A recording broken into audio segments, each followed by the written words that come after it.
Bienvenue dans ce magazine de l'FC. Comme tous les lundis, nous avons plaisir à vous retrouver pour le football sur le terrain, mais aussi en dehors et en grande partie sur notre continent. Au sommaire de ce magazine, en images, nous allons parler de la Coupe de la Confédération ou Coupe CAF, dernière ligne droite, avant de former les groupes.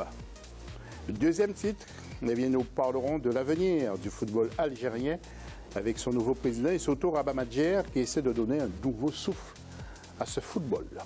Le troisième grand titre, ce sont les Coupes d'Europe, l'euphorie à Marseille, mais aussi sur notre continent africain où Marseille compte aussi de nombreux supporters.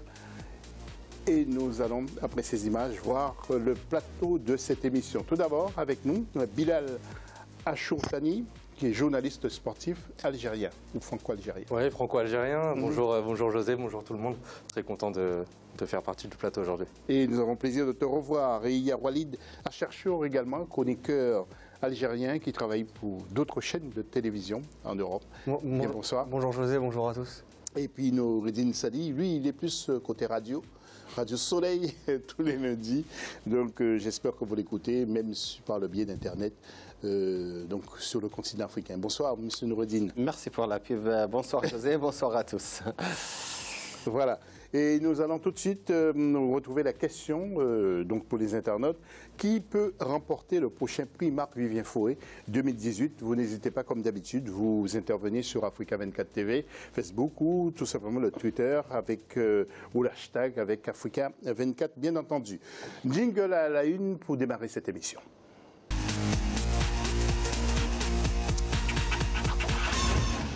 Alors, présentation des 16e de finale de la Coupe de la Confédération. Et cette semaine, dès mardi 16 avril, les hostilités vont reprendre pour se poursuivre le 17. Le point avec Marcel Farba-Maroun. Les matchs pour le compte des barrages retour de la Coupe de la CAF se jouent ces 17 et 18 avril 2018. Vainqueurs 3-1 à Dakar contre les Marocains de la Renaissance sportive de Berkane, les Sénégalais de Génération Foot devront faire preuve de solidité défensive et tenter de scorer à l'extérieur. Une défaite par 2-0 serait synonyme d'élimination. Même scénario du côté des Mozambicains de l'UD d'Osongo, vainqueurs 3-1 contre les Soudanais d'Al Hilal au Baïd. Les autres Marocains du Raja Casablanca devraient valider leur qualification sans pression après s'être imposés 2-0 sur le terrain des Zambiens de Zanaco FC. Les Rwandais de Rayon Sport devraient aussi dérouler suite à leur victoire à l'aller 3-0 contre le second club mozambicain qualifié pour ces barrages, le Costa do Sol. Enfin, il faudra un véritable miracle pour les Malgaches de Fosa Junior FC, défaits 6-1 par les Ghanéens d'Adwana Star. Une première réaction, comment sentez-vous justement ce dernier tour des 16e de finale? Et puis on joue en semaine, c'est exceptionnel aussi. Hein. C'est assez particulier. Et comme l'est cette compétition, la Coupe de la CAF, c'est faut le dire, une compétition qui prend de plus en plus de place, qui voit chaque année apparaître des clubs qui sont plutôt taillés normalement pour la Ligue des champions africaine et qui se retrouvent dans cette compétition. Je pense notamment au Raja Casablanca, à l'USM Alger.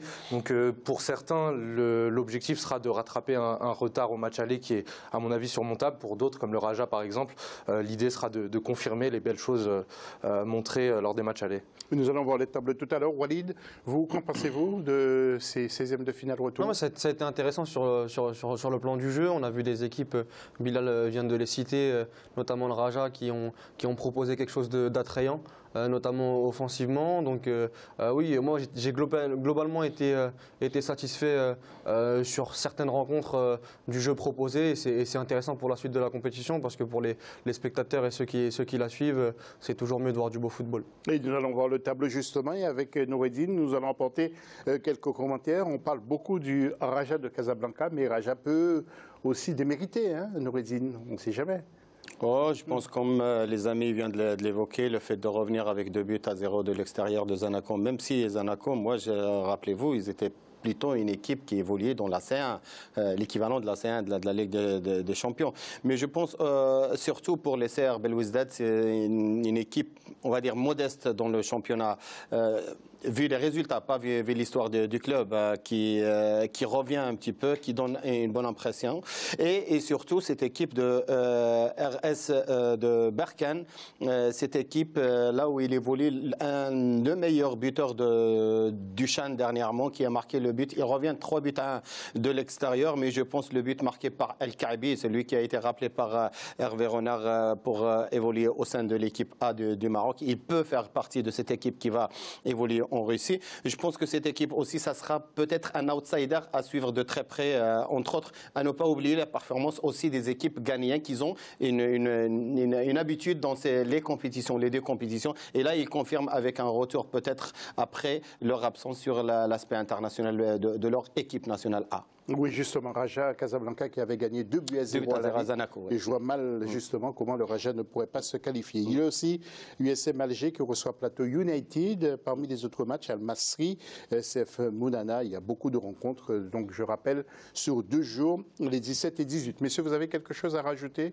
sur cette Coupe de la Confédération Non, dire que c'est une compétition aussi qui laisse, on le disait, qui abrite de grosses équipes, mais qui laisse aussi la place à des petits poussés.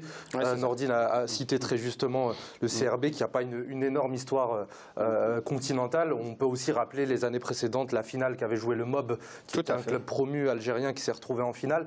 Cette année, ça fait aussi du bien de retrouver des clubs malgaches, ghanéens. Je regardais aussi du côté de l'Ouganda qui, au niveau de l'équipe nationale, fait de belles choses. Donc ça sera peut-être l'occasion de faire émerger de nouveaux talents pour les grands clubs africains la saison prochaine. Et justement, il y a des clubs qui sont inconnus et quelquefois qui brillent justement dans ces Coupes d'Afrique, que ce soit la Ligue des Champions ou la Coupe de la Confédération. Messieurs, nous allons passer à autre chose avant de voir des images pour partir en Algérie, voir les demi-finales de la Coupe d'Algérie. Sachez que l'élection à la présidence de la Fédération gabonaise de football, FEGAFOOT, se tiendra le 21 avril et les résultats maintenant des demi-finales, nous allons voir en images avec quelques photos donc de cette Coupe d'Algérie, demi-finale avec JS Kabylie qui a fait match nul avec MC Alger 0-0, mais c'est JS Kabylie qui l'emporte 5-4 après tir au but et USM Bel Habès, CR Zaroua 1-0 pour USM Bel Habès. Alors, Noureddine, quelques mots sur ces demi-finales où il y a eu encore des incidents. José, si tu permets d'abord, de ce plateau-là, je présente toutes mes condoléances au peuple algérien après la fameuse catastrophe qui a eu le pays après le crash de cet avion militaire qui a fait la perte de vie à 257 personnes, qui n'est pas rien. Ça n'a pas fait le tour du monde sur les plateaux, mais nous, on est une chaîne africaine, on doit rendre hommage à nos morts d'un côté. De l'autre côté, pour revenir à ces 2 demi-finales, d'abord celle de l'Ouest entre cette équipe de Zaouia que tu as citée et l'USM Bel Habès, une habituée dans la matière. On déplore d'abord, moi j'ai envie de parler de football et de tout ce qui s'est passé sur le terrain, mais malheureusement il y a un autre facteur qui est rentré troubler ces 2 demi-finales, c'est la violence dans les terrains qui revient avec une vitesse grand V, soit du côté de Constantine, là où le fameux match entre les 2 clubs, on va dire titré du championnat, le doyen du football algérien, l'USM Alger, et la GS4 Kabylie, cette équipe qui a vraiment régné sur le football africain et algérien ces 10 voire ces 20 dernières années. Et on a vu des scènes vraiment désolantes à regarder. On aimerait bien donner un autre facteur au football algérien, mais bon, malheureusement, encore une fois, cette violence qui a frappé avec un mort d'abord du côté de supporters du Mouloudia, je pense que c'est lui qui a perdu la vie. Mais voilà, la GSK s'est qualifiée au tir au but, mais je n'ai pas envie d'analyser le football parce qu'il n'y avait pas de football. Bilal, que pensez-vous? Et pourquoi justement c'est en Algérie où ça arrive souvent, précisément, ces types d'incidents? Et est-ce que les autorités ne peuvent pas faire quelque chose? Parce que c'est vrai que pour que l'Algérie puisse avoir une grande compétition, par exemple africaine, ça va être difficile. Hein. Bien sûr, ça passe par là. Je rejoins totalement ce qu'avançait Nordine par rapport au spectacle déplorable qu'on a eu dans les tribunes. Maintenant, il faut rappeler aussi que l'Algérie, malheureusement, traîne ce genre d'affaires depuis des années. Il y a eu la fameuse affaire Ebossé dont on parlait tout à l'heure, qui en plus, tu as raison de parler de Cannes, parce que ça a été intervenu à l'époque, ça avait eu lieu pendant la désignation de la Coupe d'Afrique auquel l'Algérie prétendait abriter. Donc c'est un peu compliqué. Ça fait suite aussi aux mauvais résultats de l'équipe nationale. Il y a une certaine violence décomplexée maintenant dans les stades où tout le monde, voilà, faute de résultats, se défoule comme il peut. Malheureusement, c'est dommage parce que c'était un match entre deux belles équipes, même si la JSK cette saison est un peu dans le dur. C'est vraiment, c'est pas glorieux pour le football algérien, malheureusement. Et puis Walid, il y a un contexte social aussi peut-être qui oblige les gens à manifester leur mécontentement bien sûr, les tribunes. Ça en fait partie, il y a un ensemble, mais pour rejoindre ce que disaient Bilal et Noureddine, moi je suis complètement d'accord et je pense qu'il va falloir vraiment sévir pour, voilà, on parle peut-être d'un possible match à huis clos. Voilà, jusqu'à la fin de la saison. Jusqu'à la fin de saison, il va falloir vraiment passer par là pour que les supporters comprennent, parce que des comportements comme ça, sur un terrain de foot, on est là vraiment pour regarder du spectacle et sur le terrain, pas voir ces scènes désolantes autour du stade. Et à un moment donné, il va falloir vraiment prendre des grosses décisions pour que le championnat algérien avance, pour donner une vraie bonne publicité à ce championnat-là. Alors justement, on n'a pas donné une mauvaise publicité, par exemple, en Europe, mais on n'en parle pas, par exemple, du crash non plus, on n'en a pas beaucoup parlé. Oui, c'est forcément. Et on ne parle pas aussi de ces incidents pour peut-être apporter des remèdes. Alors là, comme c'est un problème interne, la Confédération africaine de football n'a pas à intervenir, mais c'est la fédération. Est-ce que le président tient de mettre ce football-là? Tu sais, José, Walid et Bilal le savent très bien que cette nouvelle direction, il a qu'un an. On va dire le président Zetché, ça fait un an qu'il s'est installé. Et il a trouvé un état. Il faut le dire, l'état des lieux, je veux dire, je ne vais pas incriminer l'ancienne direction, mais Raourawa, l'ancien président, c'était l'équipe nationale et que l'équipe nationale. Les deux mondiales, la Coupe d'Afrique, mais on a oublié en quelque sorte la base du football algérien sur lequel on se basait dans le bon vieux temps pour sortir des Bellomé, des Assad, et j'en passe, des Madjer, et j'en passe. Là, actuellement... N'oubliez pas d'Aleb, s'il vous plaît.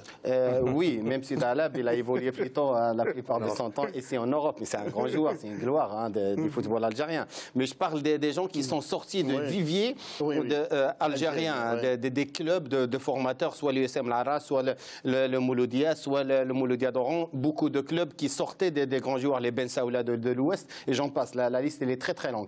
Mais je pense que Zetché est arrivé. Est-ce qu'il avait les moyens? Est-ce qu'il avait d'abord regarder devant lui ce qu'il attendait, je veux dire, est-ce qu'il avait vraiment du pain sur la planche pour essayer de trouver, de remettre d'abord au football local qui était vraiment délaissé en quelque sorte avec l'ancienne direction. Mais là, malheureusement, il s'affronte aussi à ces vérités que les amis ont évoquées tout à l'heure, c'est que cette grogne sociale et ce malaise social et cette violence qui règne dans nos sociétés en général, malheureusement, elle est exportée sur les gradins parce qu'il y a le mouvement de foule, parce qu'il y a plus d'occasions de s'exprimer, mais malheureusement on s'exprime au lieu de donner des revendications, qu'est-ce qu'on fait? Et puis il y a la réalité des infrastructures aussi. Aussi que Bilal a évoqué tout à l'heure. Il faut rappeler qu'il y a eu, au-delà de ça, au-delà des violences de supporters, il y avait eu aussi le stade du 5 juillet dans lequel il y avait eu 2 morts à cause de l'infrastructure qui n'était pas aux normes. Je veux dire, ce qui se passe en Algérie, c'est qu'un des symptômes d'un football qui est quasi à l'arrêt. Il y a toujours eu des tensions manifestes entre d'un côté la Fédération algérienne de football, de l'autre la Ligue de football professionnelle en Algérie. Ce sont 2 entités qui dépendent l'une de l'autre mais qui ont leur propre présidence. Donc ça aussi c'est un enjeu pour le nouveau président de la Fédération de trouver une alliance, une coordination avec les présidents de fédé. Et puis c'est aussi au club de prendre le problème à bras-le-corps, de travailler sur la formation, de travailler sur l'encadrement des jeunes. Il y a un vrai rôle d'éducation de la part des clubs algériens dans les villes et aussi on attend de l'État une participation dans les écoles, etc. Donc c'est tout un système qui doit aussi marcher ensemble et se poser les bonnes questions. Exactement. Merci Bilal. Mon cher Noureddine, on va s'arrêter là. De toute façon, le dossier algérien revient dans la deuxième partie de l'émission. Restez avec nous le temps de la pause.